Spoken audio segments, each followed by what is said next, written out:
Well, good evening, everyone, and welcome to the second in our series of 2022 Member Talks. My name is Kimberly Hokinson, and I am the Director of Annual Membership Programs and Operations at the MFA Boston. Tonight, we will hear from Layla Bermeo, the Kristin and Roger Servison Curator of Paintings, who will introduce Translating American Stories, the museum's first initiative to bring multiple languages into the MFA's permanent collection galleries, providing broader access to our collections. Before we get started, I wanted to take a moment to thank you, our members, for your support. We wouldn't be the museum we are without you, so thank you. We will have a question and answer portion of the evening once Layla has concluded her remarks. Please feel free to add your questions into the chat throughout the talk, and we'll make sure to get to as many as we can. Thank you again for all you do as members. You are truly the lifeblood of this museum. So without further ado, I'll turn it over to Layla. Thank you so much for that warm welcome, Kimberly, and many thanks to all of you for joining us this evening to hear about some of the ways that we've been trying to use texts in multiple languages to tell new stories about old works of American art. This initiative, which we call Translating American Stories, is generously supported by Carolyn and Peter Lynch and the Lynch Foundation. I'm honored to be sharing this work with you and to invite you to put any questions that might come up in the chat so that we can have a conversation after I offer an overview of the project. I am speaking to you today from my living room in Waltham, Massachusetts, which, like the MFA, stands on the homelands of the Algonquian peoples, including Massachusetts and Wampanoag peoples. We can all learn more about local Native communities who continue to care for this land by visiting some of the websites that are listed on the right. So many of you may be familiar with the area of the museum in which I work, the Art of the Americas wing, which opened in 2010 with the vision of displaying, collecting, and interpreting art, not just from the United States, but also from all of Latin America and Canada, including Indigenous and island nations.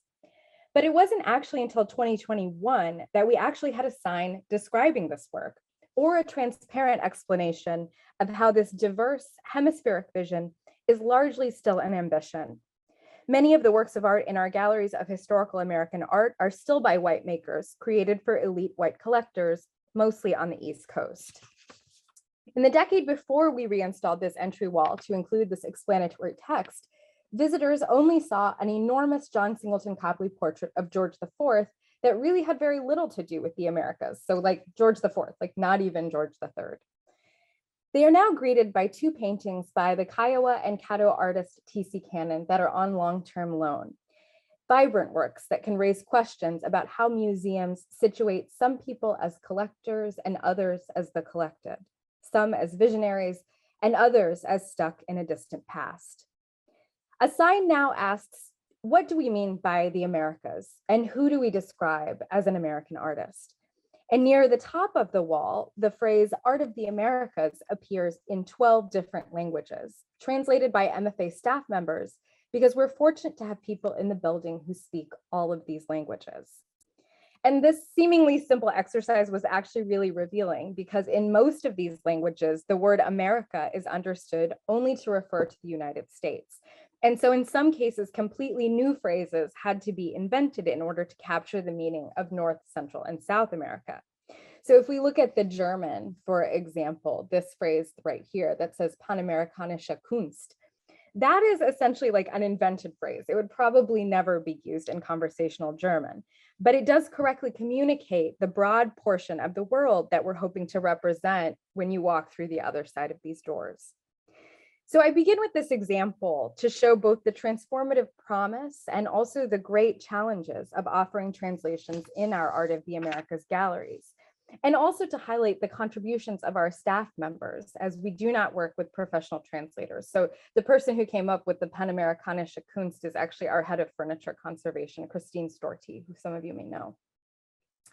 In my time today, I would first like to try to describe why we introduced multilingual labels into our galleries, then share a bit about who was involved with this project, and finally close with a sneak peek of our upcoming reinstallation of our American Modernism collections to give one example of how the spirit of translating American stories lives on in other and upcoming projects. So these new galleries will be opening in a couple of weeks on May 28th, and I have a couple of slides just to show you a little teaser. So let's get started first with the question of why we would bring labels in multiple languages into the Art of the Americas galleries. And what we're looking at here is an image of Paul Revere's Liberty Bowl. The English text is on the top of this label, and then on the bottom, it tells the same story, but in Haitian Creole. So what do we gain by telling stories about these objects that are in our care in languages like Creole or Spanish or Chinese, in addition to our standard of English? So even before I came to the MFA about 5 years ago, some visitors were telling the museum that they did not see themselves reflected in this gallery, which is called Boston on the Eve of Revolution, and it includes portraits of historical figures like Paul Revere and Sam Adams. Boston area schools have long centered these objects in their American history curricula, and the creation of this gallery, there was an enormous sense of pressure to uphold a traditional narrative of the Patriots versus the Tories. But the rows and rows of white faces that visitors see when they step into this gallery, which most people experience as the entrance to the Art of the Americas wing, is definitely not representative of Boston now, but perhaps more interestingly, it's also not representative of Boston around 1775. More than one visitor has asked me why we don't have a portrait of Crispus Attucks, for example, the man of African and indigenous descent, widely considered to be the first person to die for the cause during the Boston Massacre. That's actually one of my favorite questions to think through. Why don't we have a portrait of Crispus Attucks? Because it's not like in other cases where there is a portrait of Attucks that's just like sitting in the basement that we haven't hung up. And it's not even a case where there was a portrait of Attucks and we just didn't buy it. In this case, Attucks was never actually painted during his lifetime. And so this is one of the limitations that we face with our collection. How can we represent women, Black, and Indigenous people from this period if we don't own works of art that they made or that represent them? And I think we also have to confront our own constructions here of what constitutes fine art. In this room, we only see it as defined by oil paintings, high style furniture, and silver made for white colonists. And so the gallery that we most want to change is also in many ways the most challenging to change. And so to start to work through some of these issues and begin to loosen up this rigid installation, soon before the pandemic, we took down one of the portraits in this gallery and we replaced it with an empty frame with a label asking who is missing. So who are we not seeing because they were never painted or heroicized in oil on canvas? Attucks is given as an example, along with Phyllis Wheatley and Sachem Solomon Uhana Unmut, also known as King Solomon, are offered as a few examples. But what became most clear to me in writing this label was how much we've overly prioritized portraits in our presentation of art from this period. So I wanted to emphasize that these people didn't have portraits made simply because they were too poor to afford them, but perhaps also because they came from backgrounds in which portraiture or mimetic images of individuals were not traditional or valuable art forms. Nearly all of the foundational studies on colonial American art firmly state the dominance of portraiture, but at this time in the Americas, that really only would have been true for a very small minority of people. And this is a point that's rarely, if ever, made in the scholarship. In a recent article on changing narratives in American museums, Andrew McClellan, who's a professor of art history at Tufts University, notes that our empty frame achieves inclusion only in a negative way by representing marginalized people as absent. He writes, quote, "Indeed, an empty frame serves as a reminder of the prevailing economic and cultural values that underpin the Fine Arts Museum." And this is true, and we were aware of these issues when we hung that frame on the wall. But our past attempts to come up with perfect solutions have usually resulted in stalled actions, and this imperfect strategy has still opened up new conversations with our viewers and made some of our struggles with our collection more transparent. So deep are the challenges of achieving inclusion within fine arts museums, which were in many ways created with goals of exclusion, that there is no single solution, no one way to do it right. And in thinking about the multiplicity of approaches needed, and as the COVID-19 pandemic hit, we really thought about, all of a sudden we were confronted with ways that we wouldn't be able to physically move or add or remove objects. And so we hope to build on some of the questions raised in the empty frame label by creating new interpretation for some of the oldest and most famous works in this gallery. So the Liberty Bowl, for example, is deeply tied to patriotic histories of the United States. But where did the silver come from to make it? So at this time, it was probably mined in Mexico, meaning that this object holds a Latin American history inside of it. Indigenous hands would have touched the raw material, and eventually Paul Revere modeled it into the shape of a Chinese vessel. We wondered if bringing labels in multiple languages into this gallery, so telling the story of this bowl, for example, in Spanish and Chinese, would enable us to confront some of the erasures in the early histories of American art, and to revive some of the international journeys that these objects have taken on their ways to us. So some of you may remember that we have had bilingual texts for special exhibitions in the past. So recently, our shows on Cecilia Vicuña, Graciela Iturbide, and Frida Kahlo all had labels in Spanish and English. But before translating American stories, we had not had bilingual or multilingual labels in our permanent collection galleries, meaning that when they were up, they would have only been, these bilingual labels would have only been up for maybe 3 or 4 months as part of these special exhibitions. So we started this initiative by looking first at other models. In 2019, there was a groundbreaking exhibition called Hearts of Our People at the Minneapolis Institute of Art that traveled also here to the East Coast. And they translated, as it says here on the left, labels into dozens of different native languages. So if it was, for example, a Kiowa dress, the label next to it would have English and also Kiowa in it, or a Dene or Navajo weaving would have English as well as Dene. And I talked to one of the curators, Jill Albergiochi, about this, and she told me that one of the challenges was actually in taking concepts that had been written in English and translating them into indigenous languages, where both language and concept could be so different. And she spoke about how she wished they could have done it the other way around, where the labels could have been written first in indigenous languages and then translated back into English. And that really got me thinking a lot about the process and ask if it would be possible to sort of write things together. So to create from the very beginning the content as a collaborative process between people who speak different languages or know different languages. The other thing I think about a lot is that many of you have probably seen exhibitions where you will have 2 different labels. And we actually did this in our own project, Collecting Stories, Native American Art, that I organized with Dennis Carr back around 2017, where we would have a single object that would have 2 labels. And the Met has this, for example, right now too. I think that you can accomplish certain things that way, but I also wonder if one label continues to look like the real label and then the other label looks like other information. So I was very interested in kind of learning from these previous models and thinking about how we might be able to write one label together.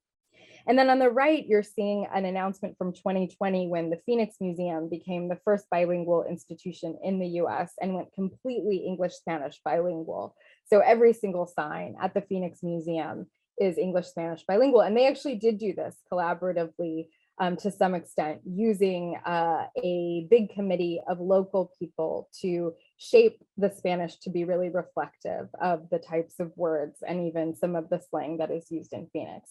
The other museum in the country that's completely bilingual now is the Denver Art Museum. And in both Denver and Phoenix, it's fairly obvious that the second most spoken language after English is Spanish. But that's actually not the case here in Boston. Here in Boston, almost as many people speak Mandarin Chinese and Haitian Creole as speak Spanish. And so we knew right away that we would want to take a multilingual approach.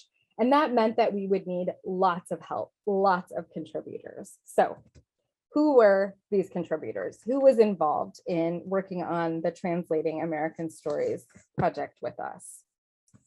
We began around June 2020 by convening what is called a Table of Voices. And Table of Voices is a program here at the MFA in which we can invite in knowledge partners from outside the museum to share their thoughts on our projects and to kind of think together about the audiences that will be affected by our work.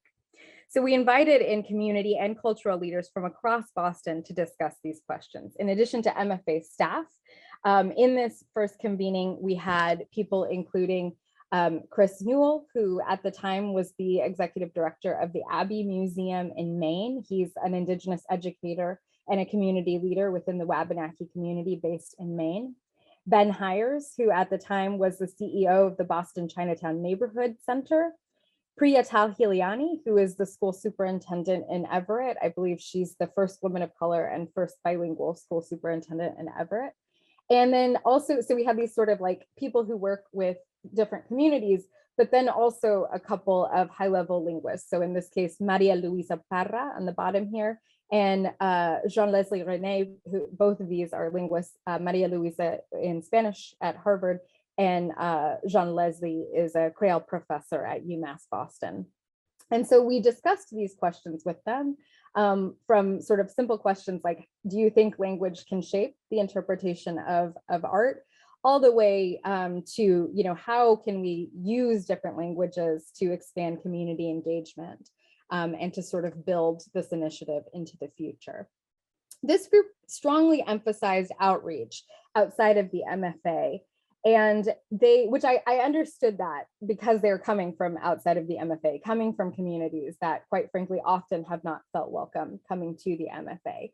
And so kind of right away, they were a little suspicious, I would say, of our emphasis to focus so much on MFA staff.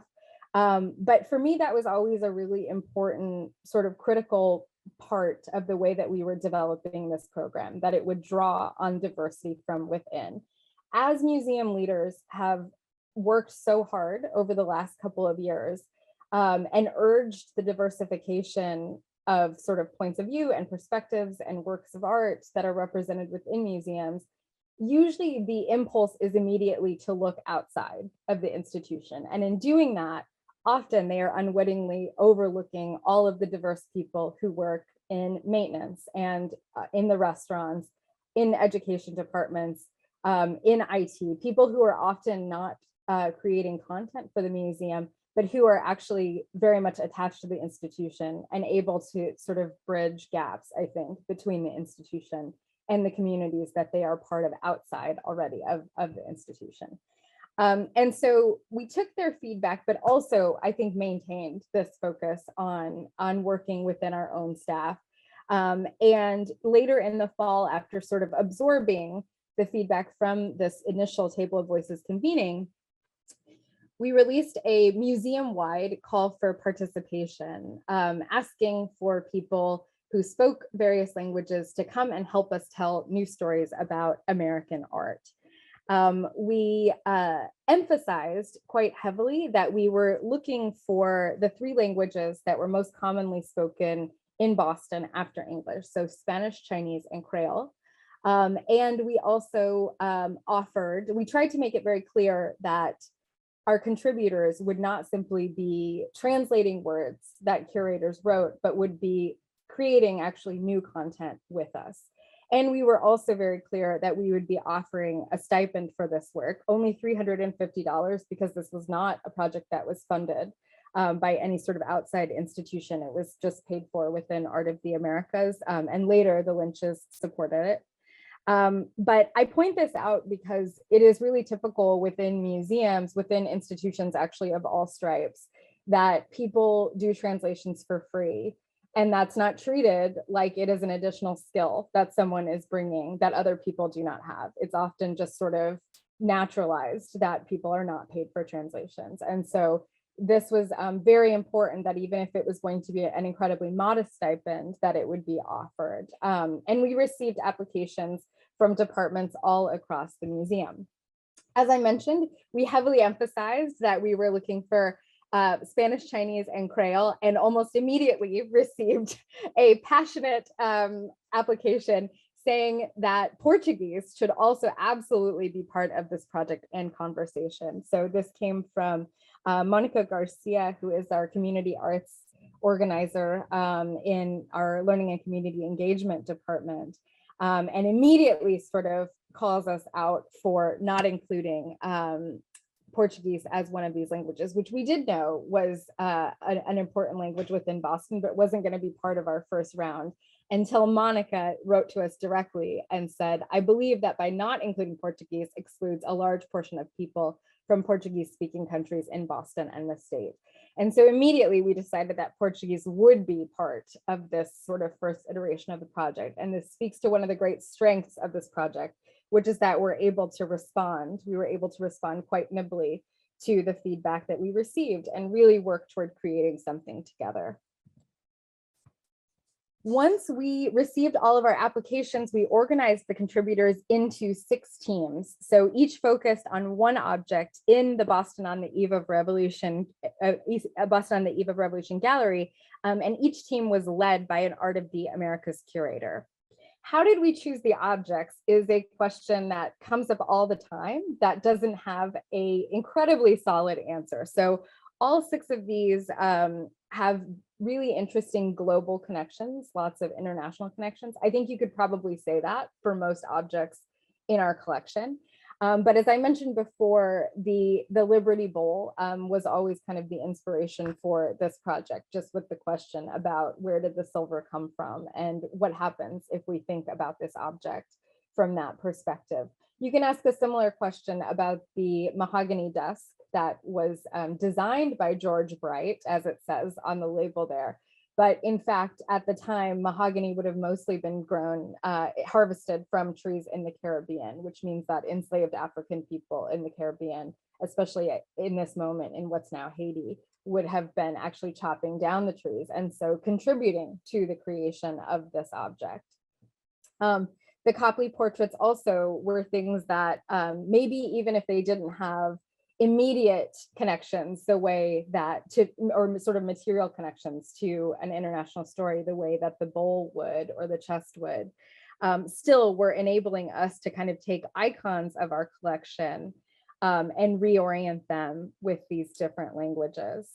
And I would say that even the images that didn't seem to have sort of as direct questions or lend themselves as well to a specific language still created these really kind of amazing stories that we didn't expect when we brought in people to look at them from different perspectives. So for example, the bottom image in the middle there, the Copley portrait of Mrs. Richard Skinner, and we have her maiden name in parentheses there, Dorothy Wendell. Many of you know my supervisor, Erica Hirschler, our senior curator of American paintings.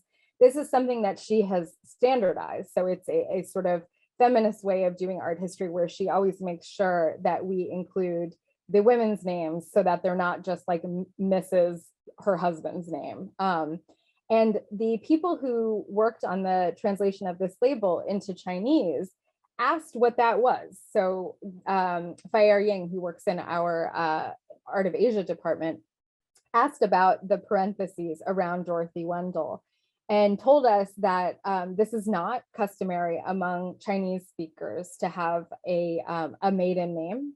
And so she asked if she could insert on the Chinese language label a note about explaining what that was, explaining that Dorothy Wendell was her maiden name. And that is something that honestly, none of us would have ever known, that our Chinese speaking visitors would be visiting the MFA and not know why this woman's name was in parentheses. And so that is something that a question that honestly never would have arisen unless we had had a Chinese speaker working with us on the story of this painting. So not to get too far ahead of myself, but that is one of my favorite examples of how we learned something new about international visitors that we completely did not expect.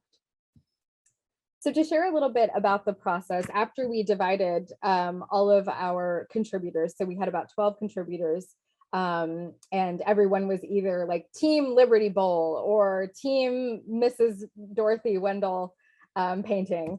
Then we had a series of 4 different meetings, and within each meeting, we would actually share readings and we would look closely at the objects and we would discuss the stories that the label should tell, as well as workshop the text.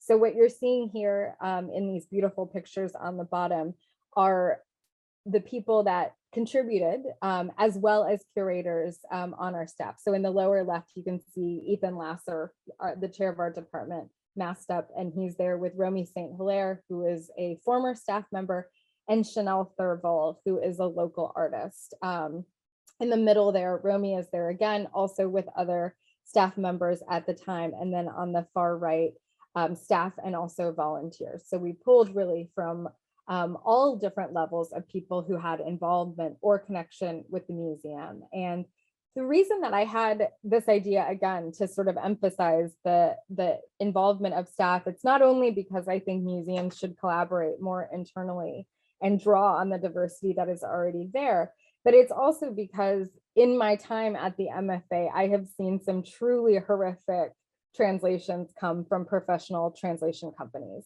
And that is actually not because I know the Spanish language better than professional translators. I most definitely do not. But it's because I know the language of museums better than they do. So often the sort of concepts or the specificity of how we talk about art, how we want to connect our audiences with art is lost on people who do not have some sort of deep and personal connection to museums the way that we do and the way that all of these contributors do. And so it was the content, but it was also the sort of knowledge about how to best present this kind of content in both languages, in English as well as in these other languages, that all of these contributors were experts in. After we drafted the labels, we met to share our journeys, and we also began a really rigorous proofreading process. And as part of this, we actually contracted additional linguists to review all of the final labels in Spanish, Chinese, Creole, Portuguese, and also Wabanaki, which is an indigenous language that I'll speak more about.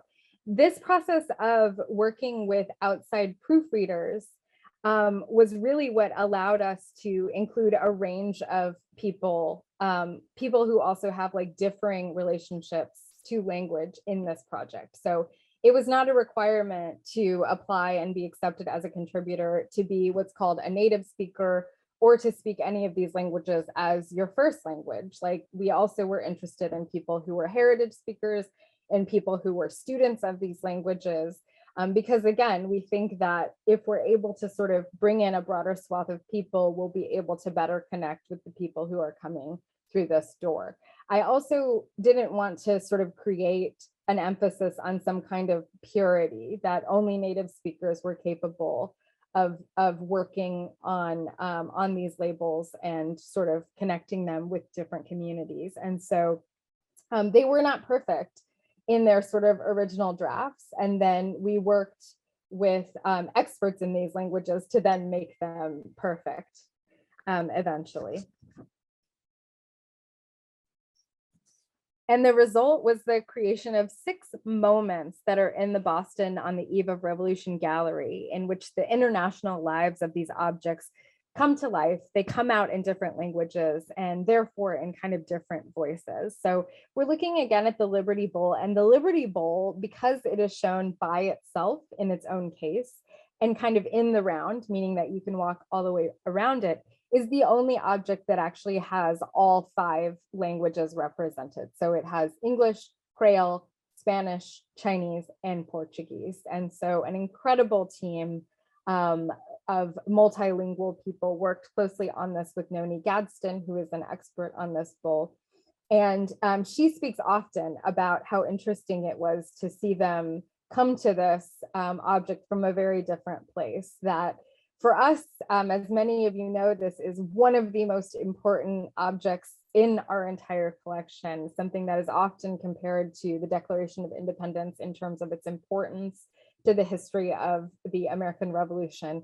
The case is not only heavily alarmed, but it's like rooted, built into the floor like of the building. It is very much like part of the building. And when the team of multilingual contributors came to this object, they were like, it's just like a little, it's just a little silver bowl compared to like something that would be bejeweled or made of gold. It seemed very, very humble, because at this point it has been in the world a long time, right? Since 1768. And so Noni really worked with them to try to think of how the true drama of this object, the fact that this object would have been illegal when it was first created. It was absolutely an act of rebellion. And if anybody had, reported the people whose names are on this bowl to the British government, they would have been accused of treason. I mean, this was an incredibly radical object, but how do we get that across for an audience now in 2021? And so this group helped Noni sort of come up with a way to not only offer the story in 5 different languages, but to do so within language that would be passionate, that would sort of match the importance of this object. And sometimes those of us, even when we know the importance of these objects, we need sort of fresh visions in order to help us do that. And so this, after much struggle, this was an incredibly successful example. I think we're able to better show this, or to at least sort of suggest the fact that this was a very internationally important object of its time as well. So not only connected to the history of the US, but really an important object in the world at the time. And similarly, paintings like Copley's portraits of Paul Revere and Dorothy Wendell also tell Spanish and Chinese speaking audiences that these objects are for them as much as they are for English speakers. We strive for both richer historical narratives and also new relevance. So ways to sort of be true to the time periods in which these objects were created, but also, again, to sort of make them appeal, make them relevant for our newest audiences, especially those that we maybe have not been serving yet, but we hope to serve more in the future. There's also a pylon in this gallery, if we're looking there on the left, that reminds us all that English is a foreign language in the Americas. And it includes a long list of the contributors from all different backgrounds who contributed to this project and really made it happen. If you have the MFA app, you can actually listen to some of these contributors on it. So again, it's just the same way that we did not use professional translators, we also didn't use any sort of like professional voice actors or anything on the app. It's the same people who did the translations with us, created the new labels for the translations, are also the voices on the MFA app. And there's even a bit of bonus material on there. As I mentioned before, the artist, Chanel Thurville, who we're seeing sort of in the green here, she was so moved by working on this mahogany chest with Ethan and Romy that she actually felt inspired to write a poem about it. It's written in English with some Haitian Creole slang. And so this is an example of where a historical object, an old thing, right? An old wooden chest from the 18th century, made by somebody completely different, inspired a young Black Haitian American artist here in Boston to create a new work of art, to create this poem. That is also, I think, a great example of how this type of study of these objects can sort of make them live new lives in the 21st century. By way of wrapping up the discussion of translating American stories, I want to conclude by sharing a label that was created specifically for this painting. So this is Robert Feek's portrait of Isaac Winslow from around 1748. We did work with an outside linguist for this one because the label is in English and Wabanaki, which is a native language of Maine, and we don't have Wabanaki speakers on staff. We had always known from the beginning that we wanted to include a native language in this project. So to include languages that are most commonly spoken after English. So again, that's Spanish, Chinese, Portuguese, and Haitian Creole. But then also to include an indigenous language that would acknowledge the longer history of the land that the museum occupies now. And so originally we had been thinking that we would create texts in Wampanoag, and we learned that in fact Wampanoag, which is the language of both the Wampanoag and the Massachusetts people, is a private language. So it stays really mostly within the community and is not meant for public display. That is the case with some, but not all indigenous languages. Wabanaki, which is a language that is indigenous to Maine, is not the case with Wabanaki. It can be sort of publicly displayed in ways that Wampanoag really cannot. And so through Chris Newell, who was one of the people who was on our very first Table of Voices convenings, we connected with Roger Paul, who is probably one of the greatest Wabanaki linguists working today. And I reached out to Roger, and for about 3 weeks, he completely ignored my emails because he had visited the MFA before, and he had seen objects that were related to Native funerary practices, and he wanted absolutely nothing to do with us. So Chris nonetheless continued to encourage Roger to work with us, and eventually Roger agreed to help us talk about this painting. So instead of looking at the portrait of the man in the front, to look at the landscape that is behind him, which we had known for a long time was probably a scene of Maine. Isaac Winslow was a colonizer of Maine, and this painting was probably made in order to stake his claim in Maine. And so Roger hated this painting. He thought that it was completely boring. And after hours of talking to him about it, he would just insist on calling the painter, whose name is Feek, he would insist on referring to him as fake, and just could not engage with it. And so finally I said, okay, so let's say your family walks into the MFA and sees this painting on the wall. What do you want them to know about it? And he said, I would want them to know that he's standing on our land. And from there, we were able to draft this label together. So Roger and Tess Lukey, who is an Aquinnah Wampanoag scholar who was then a research associate in our department, and me. And I'm going to read it aloud because I feel that it so fully encapsulates the goals of translating American stories. So Isaac Winslow. Wearing a satin waistcoat embroidered with gold foliage, Isaac Winslow dominates this composition with his stately pose and air of authority. He points to a pastel-colored vista of coastal Maine, a place where rocks and trees abruptly meet the ocean. Likely a loose representation of Pemmitonic, the mountain range in the Bar Harbor area, this coastline has been home to the Wabanaki people since the birth of Turtle Island, also known today as North America. Winslow was part of a wealthy family that colonized Wabanaki homelands, and this painting, void of any native presence, perhaps even served to stake his claim. However, to the Wabanaki, Winslow was known as a Kinchemas, derived from the term King James, a person who has a false sense of who is in charge.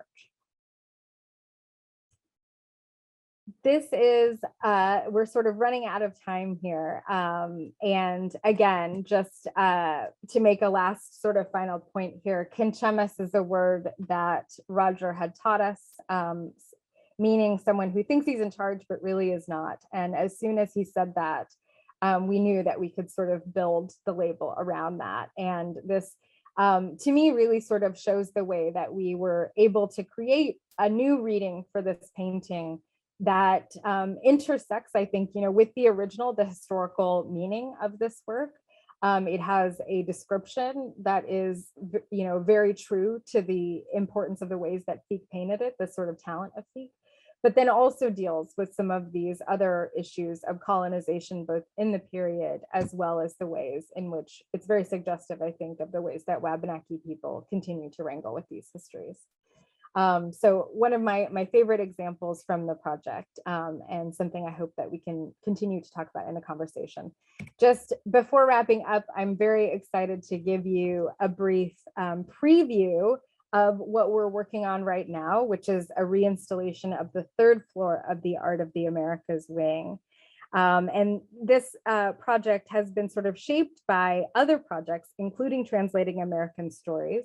So you might remember that recently our two recent exhibitions of 20th century art were Women Take the Floor and Black Histories, Black Futures, both of which focused on historically marginalized artists. And both of these shows began before the pandemic, but then were extended and closed around the end of 2021. So we've been working on the reinstallation of this same space where Women Take the Floor was. So that sort of top level, that entire suite of galleries that's on the top level of the Art of the Americas wing. And I like to think that our new installation is driven by what we learned from these two past projects.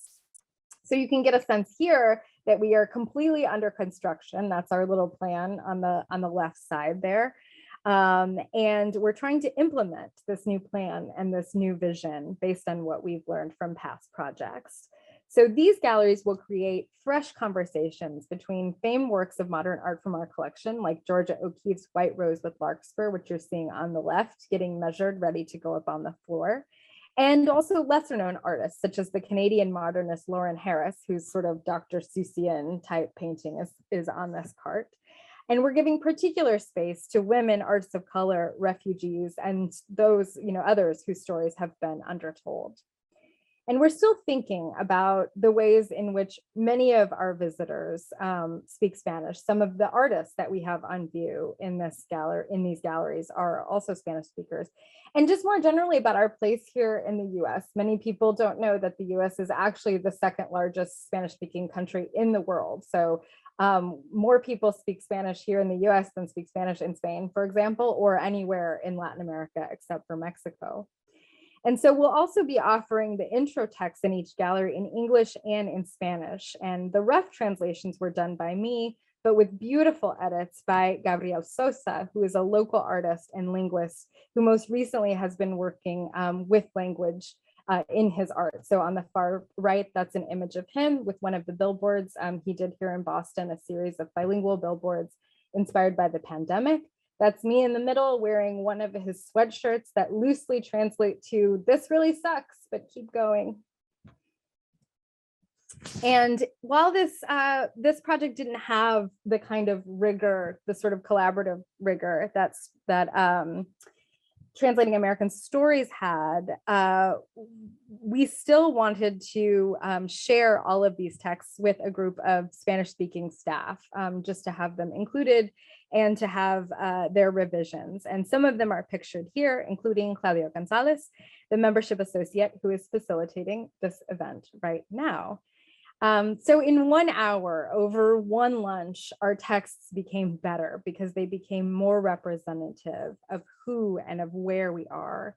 I think in order to truly connect with our communities, rather than simply perform acts of inclusion, we have to really work together through these processes, rather than simply offer up a finished project at the end. I truly believe that the best translations are actually conversations. Thank you so much for your time. I look forward to any questions. I think, Kimberly, you're still muted. Thank you. Thank you so much, Layla. As Layla mentioned, we'll take questions either in the chat or you can raise your hand and we'll call on you. So thank you for your comment, Stacy. That was very powerful. One other thing that I can just offer is that in I think many institutions that want to do bilingual or multilingual interpretation, the question always comes up, like, do you try to match the voice of the artist? So for example, the way that we did it, Frida Kahlo was a Spanish speaking artist, so it makes sense to have labels in Spanish for her exhibition. Or do you try to match the demographics of your community, which is not always the same. Like, as I mentioned, in Boston, it's actually not super clear which is the second most spoken language after English. And so that is something that we continue to think about as we consider expanding the project. One of the things that I have noticed is that often our audiences and visitors don't really care. Like, they're just very excited to see lots of other languages and less concerned often about which languages are there or which objects. One of the questions that comes up a lot is, why would you have, for example, Spanish for Frida Kahlo, but then you don't have French in the French Impressionist galleries, right? But you could. And so it becomes, I think, more complicated than people realize, but in a very productive way. Great. We do have a question. Has the MFA Boston ever shared a label that does not include the English language at all? Not to my knowledge. Not to my knowledge. And I can't imagine that would actually happen, because accessibility also means including English speakers as well, who we know the majority of our visitors, even if they're international, are able to read English.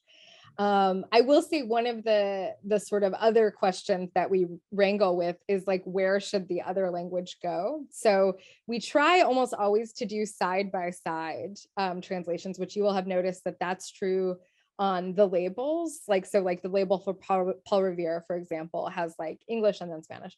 But the Liberty Bowl, in one moment, it wouldn't fit. And so we had to decide which like went on top. And for that one, we did English on top. But when you see the new reinstallation of the third floor, which is called Stories Artists Tell, I think the Spanish is actually on top for the intro. So again, we're doing a lot of experimenting with that.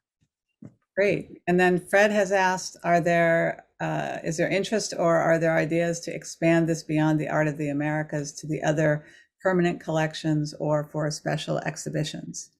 That's a great question. Yeah, absolutely. So one of our amazing participants, Jasmine Perez, who works with, she's like a liaison between the Boys and Girls Clubs and the MFA in the Learning and Community Engagement Department. She suggested very, very wisely, for example, that many of you might know when you go to the MFA, if you get a map, there's highlights of the collection on the back of like some of the 12 most important objects that are in the collection, including like the mummies. And I know that our period rooms are there. The big Gauguin is on there. And she suggested like starting with that because I think that we would, in our greatest fantasy, this would go completely museum wide. And it's sort of a question of where to begin and how to scale it up. I'm thinking about it for a special exhibition, and I'm imagining that maybe instead of having teams of people that would work on one object, they might work on like one gallery, like, a way to sort of expand up. But interestingly, I was excited to be able to speak about the nuts and bolts of the process tonight, because that's actually one of the most sort of challenging issues. It's like, how do you get that many translations, within a decent amount of time. So we're working on it. And I see someone also has their hand up on the screen too. Hi, Layla, this is Marva. I wanted you to go a little further into evaluation, because many of these changes, seem like good ideas, and they are good ideas to us.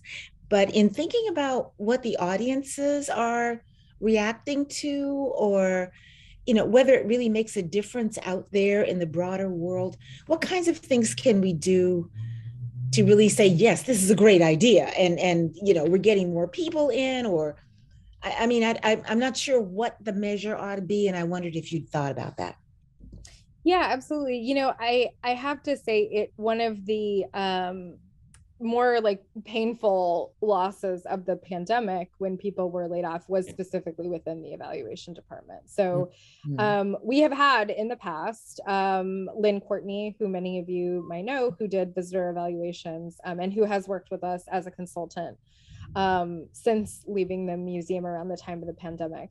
And more recently, we had someone else who was on a term position. It is difficult when we don't have staff that are dedicated to that work, because that really is like a separate skill set of evaluation. Right. And so that's one of the, I would say that's a challenge beyond the scope of this project, that we really don't have people who currently are who currently are working on that.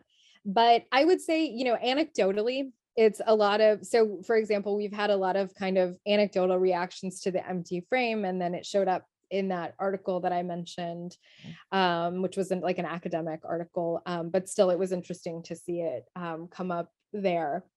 And similarly, we've had people telling us that they are particularly interested in the pylon in that gallery that says English is a foreign language in the Americas, and then it sort of guides them to look more closely at the labels. But yeah, I think we have a lot more to do in terms of connecting, for example, with different school groups from different parts of the city that ideally are including students from these backgrounds, right? And to sort of see how effective they are.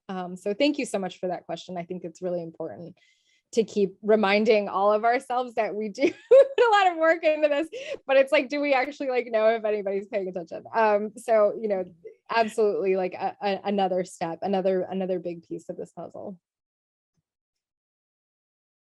Okay, I don't see any more questions in the chat, so I think it's probably time to wind up. Thank you all for joining us tonight, and thank you again, Layla. This was great. Thanks, everybody, and good night.